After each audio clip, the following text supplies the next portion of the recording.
The universe we live in is constantly expanding, stretching the very structure of space itself, moment by moment. This relentless growth makes it almost impossible to define any true edge, or even comprehend the full scope of what's out there. Yet thanks to one of the most powerful tools humanity has ever built, the James Webb Space Telescope, we now have the ability to look deeper into space than ever before.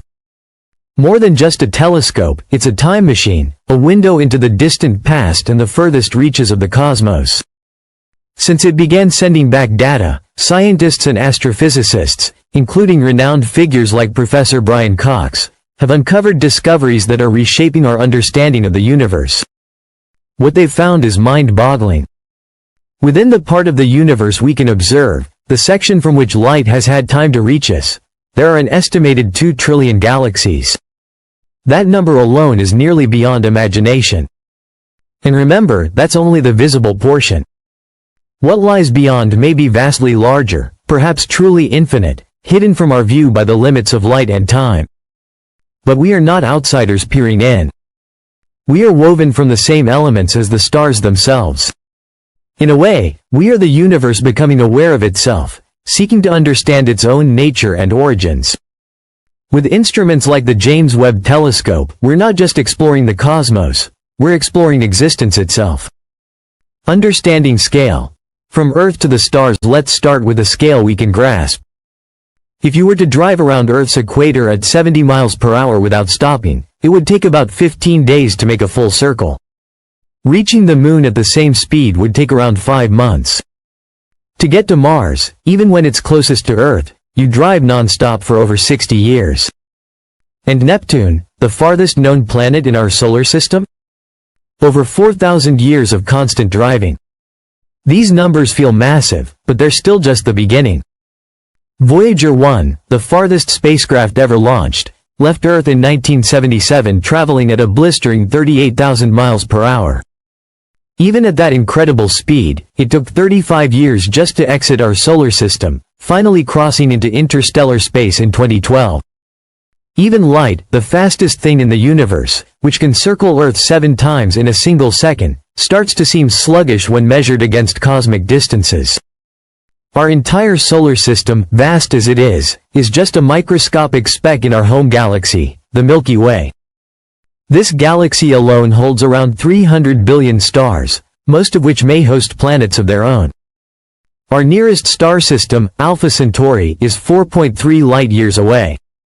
If you traveled at Voyager 1's speed, it would take nearly 70,000 years to reach it. And that's still considered nearby. Looking deeper, the scale of the universe, let's consider Betelgeuse, a red supergiant star about 640 light-years away. The light we see from it tonight actually began its journey in the 1300s, long before modern science or electricity. Every time we look at the stars, we're seeing history unfold, cosmic time capsules of ancient light. Now think about the radio signals we've sent into space. Humans have only been broadcasting for just over 100 years, now picture that number of galaxies. Try to imagine it. 2 trillion galaxies, each containing billions, sometimes trillions, of stars. Around those stars, a cascade of planets, moons, and potentially life. Now multiply all that by trillions, and we begin to glimpse the staggering abundance of the universe. And even that is only what we can observe. Beyond the horizon of light, there could be countless more galaxies, silent, unknown, and forever out of reach. The Andromeda collision and the galactic web, our nearest galactic neighbor, the Andromeda galaxy, is not standing still. It's rushing toward us at nearly 110 kilometers per second. In approximately 4.5 billion years, Andromeda and our Milky Way will collide in a slow-motion cosmic ballet, a galaxy-scale merger that will dramatically reshape the skies. Yet, even in an event of such epic scale, individual stars are unlikely to collide. The reason? Space is overwhelmingly empty. The vast distances between stars mean that, though their parent galaxies may blend and twist around each other, most stars will simply glide past one another. Instead of a crash, it will be more like a dance, drawn out over billions of years. After the merger, the two galaxies may form a new one, often dubbed Mildromeda or Mildromeda, a giant elliptical galaxy marking a new chapter in the cosmic story.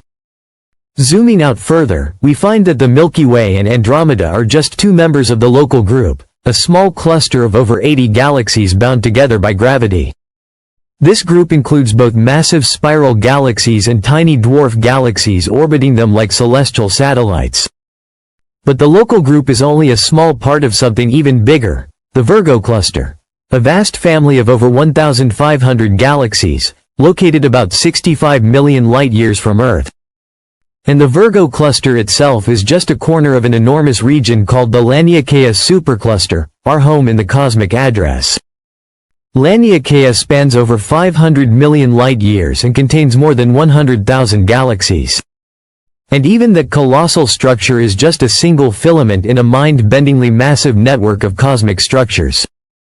Across the observable universe, scientists estimate there could be 10 million superclusters, like continents scattered across the ocean of space-time.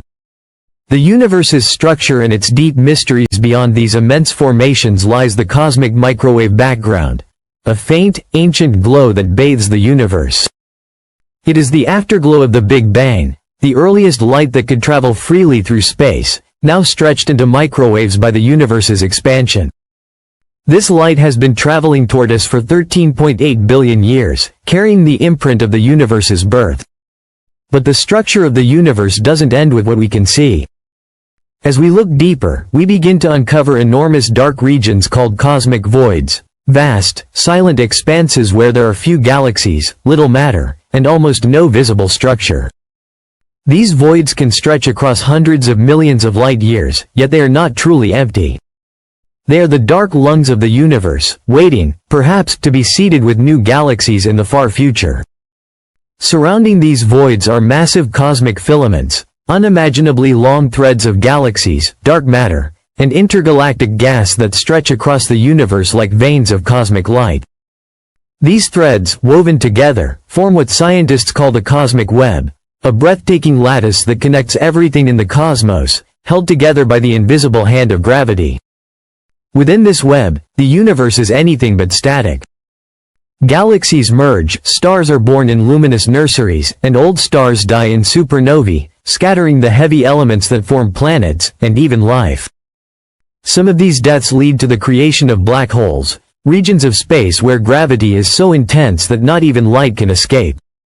And at the centers of galaxies, we find supermassive black holes, millions or billions of times the mass of our Sun, shaping and regulating the galaxies that orbit them. The most powerful of these are quasars, blazing beacons powered by active supermassive black holes that outshine entire galaxies. They are some of the brightest and